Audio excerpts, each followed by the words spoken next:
If you are an EDM or hip-hop producer who works entirely within a computer and is looking to get into the hardware world, you've come to the right video. I'm going to go into the different kinds of hardware, how they work and how they can improve your workflow, and what you might want to get depending on what you're trying to do. My name is Gabe Miller. I make a ton of electronic music with both hardware and software and show you the process, although lately I've put a lot of emphasis on hardware, and I try to make modern EDM in hip-hop using kind of computerless setups, although I love DAWs as well. So without any further introduction, let's get into it, starting with MIDI controllers. Think of these as like a video game controller for your DAW. So you'll have something like a keyboard or a layout of pads that you can play, and they don't generate any sound on their own, but they will trigger stuff in your DAW. So if you have, say, a piano program loaded up, you hit a key on your MIDI keyboard and it triggers that key in your DAW.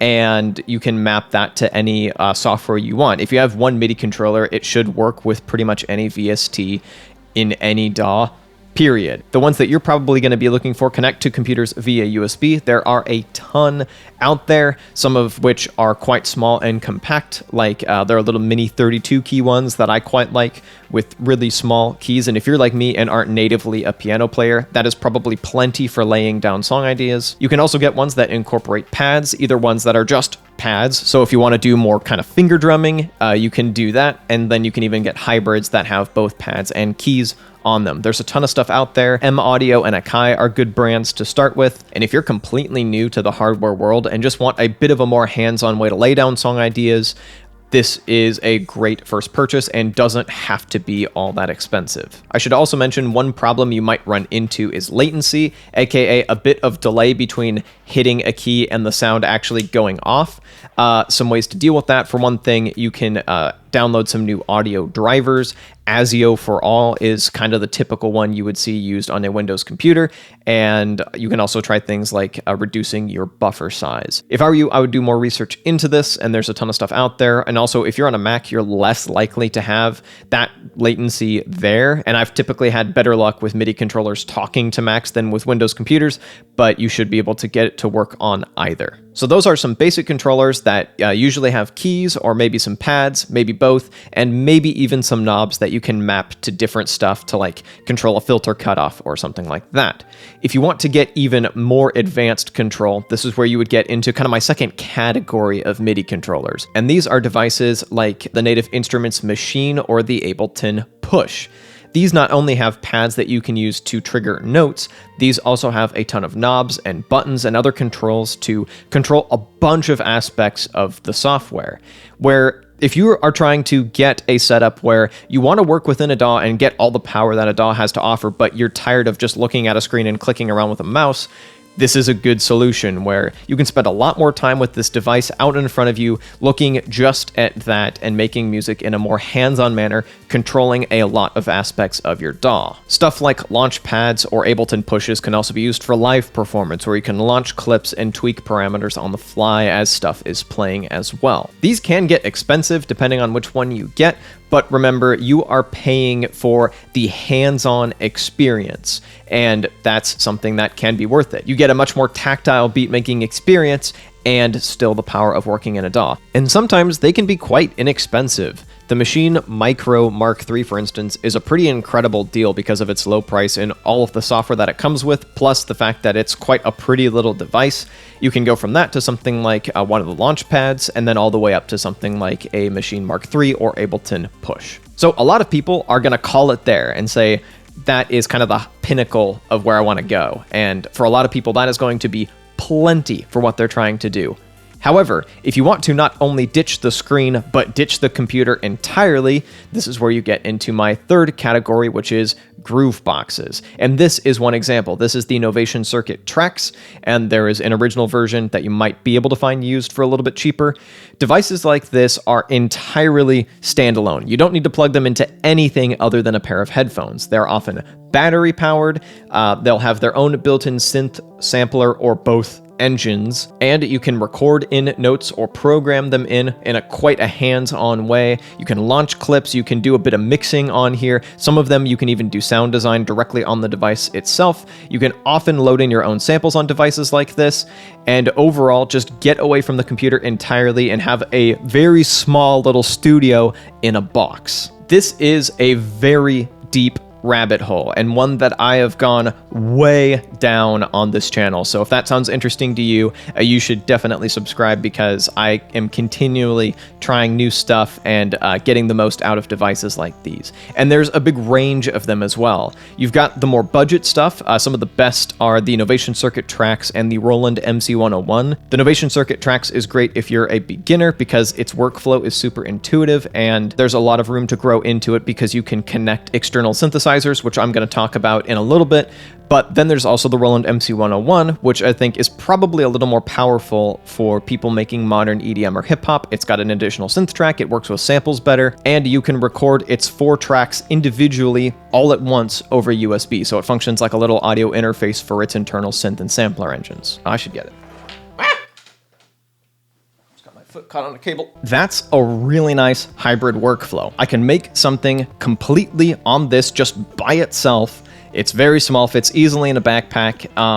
Make something like this just while I'm going about my normal life, and then once I've got it to a place that I like, I can record it into my computer, and all 4 tracks will record live separately, and then I can like clean them up, polish them, add effects, do some proper mixing and mastering in a DAW after the fact. That's super nice to have, and that's a really fun hybrid workflow that this thing offers that I really like. I will say the Roland MC101 does have a little bit more of a learning curve than the Novation Circuit or Novation Circuit Trax, but it's really not too bad, especially if you've already been making music in a DAW and are kind of used to working with a lot of the standard features. And of course, there's stuff that's quite a bit more expensive as well. There's stuff like the MPC-1, which is great for working with samples. There's stuff like the Synthstrom Deluge, which can do a lot of sound design from scratch.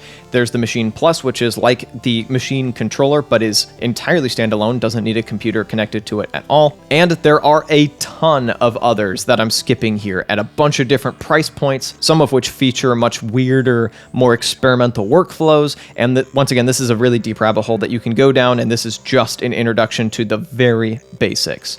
But let's move on to external dedicated synthesizers. External synthesizers are probably the most unnecessary to people used to making music in a DAW, especially if they found some plugins that generate sounds that they really like, but they can be a lot of fun and can offer some unique sounds. For instance, some people want to get into analog synthesizers because they often do have a distinct sound character associated with them, and it just feels cool to hear a song that you made and go, that's all analog synthesis. On the cheaper end, there's stuff like the Korg Volca Keys or the IK Multimedia Uno. Then another good entry one is something like the Korg Minilog, and of course you can go way further down that path if you want to, and you can get into some pretty expensive stuff that has more voices of polyphony, more features, more sound shaping tools, and all that kind of stuff. There are also digital hardware synthesizers, and having properly analog sounds is by no means the only reason to get into hardware synthesizers. Another reason is that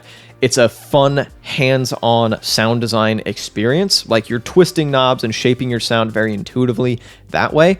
And often they'll have very unique ways of shaping or generating sound that you might not get in a piece of software. A good budget example of this is the Arturia Micro Freak. This is a digital synthesizer with an analog filter, and it's got a ton of different like sound generation engines in here. Like, it's got some virtual analog stuff, it's got some wavetables, it's got stuff that sounds like a modular setup, and a ton of other kind of experimental sound generators, and then a ton of options for shaping the sound, and a mod matrix that's very intuitive to use that can often create some good, beautiful sounds that evolve or just pure chaos. This also has some unique kind of hands-on stuff like the key bed, which is pressure sensitive based on how much skin you put on it, and this little slidey touch plate here. And of course, there are a ton of both digital and analog synthesizers out there that give you very unique ways of making sounds. This is by no means the only one. And there are, of course, the multiple different kinds of synthesis that you can get into. There's subtractive, and then the step beyond that, wavetable synthesis. There's FM synthesis, and then, of course, there's modular synthesis, which is a whole nother realm of interconnected little modules that can often get quite expensive, do be warned, where you can really dial in a sound or use it to create completely unpredictable and experimental sound fields. You can also do stuff like using a Groovebox, like the circuit tracks, to control a hardware synthesizer. So you can program in notes, have them perfectly aligned to the grid and perfectly in time, and then control the synth with that and record it into your computer, or you can just play the synth live and go from there. Either way, you'll probably need something to record that into your computer, so you're going to use an audio interface for that. And once again, I should mention, this is not necessary, and don't let anyone tell you that it is. For most people, virtual instruments will be more than enough to get any sound that you can possibly imagine and do a ton of experimentation, but it's fun to have access to truly analog stuff, and it's fun to design sounds in a really hands-on way. And really, that's the reason to get into any hardware stuff, whether it's a basic MIDI controller, whether it's a more complicated MIDI controller, a Groovebox, or a dedicated hardware synthesizer. It's fun. It gives you a more intuitive, hands-on way to make music, maybe breaks you away from the screen a little bit or lets you get some more kind of innate musicality out, and it can sometimes be portable or just help you generate new ideas that you wouldn't have necessarily come up with if you were just using a mouse and keyboard. If you'd like to get more into music production hardware, I've got some review videos of a few specific pieces of gear that are good for starting out because they're often quite powerful, but a little more inexpensive and a little bit more beginner friendly. So if you'd like to check those out, you can click or tap somewhere over here. Thank you so much for watching, and I'll be back with a new video in a little bit.